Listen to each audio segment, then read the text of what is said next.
రాజకీయాలలో గెలుస్తాం, ఓడిపోతాం, ఇది వేరే విషయాలు.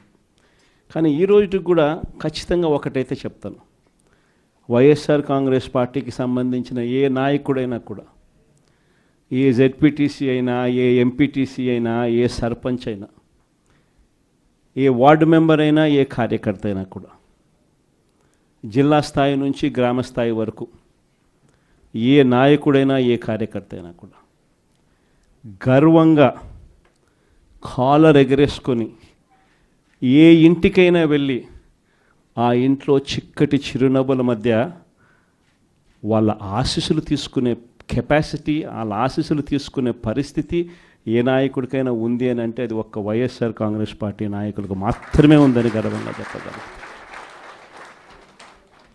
ఎందుకనంటే మనం రాకమునుపు రాజకీయాలు ఒక మాదిరిగా ఉండి, మనం వచ్చిన తర్వాత రాజకీయాలకు అర్థం ఇది అని చెప్పి తిరగరాసిన చరిత్ర ఏ పార్టీకైనా ఉంది అని అంటే అది ఒక వైఎస్ఆర్ కాంగ్రెస్ పార్టీకి మాత్రమే ఉంది అని కూడా గర్వంగా చెప్పగలుగుతాం.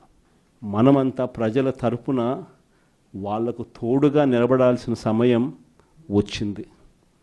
గ్రామ స్థాయి నుంచి మనం బలోపేతం, మళ్ళీ ఆర్గనైజ్డ్గా బలోపేతం జరగాలి. జిల్లా స్థాయిలోనూ, మండల స్థాయిలోనూ, గ్రామ స్థాయిలోనూ, ప్రతి స్థాయిలోనూ కూడా మనమంతా కూడా క్యాడర్ను మొత్తం ఏకం చేయాలి, ఆర్గనైజ్డ్ పద్ధతిలోకి తీసుకొని రావాలి.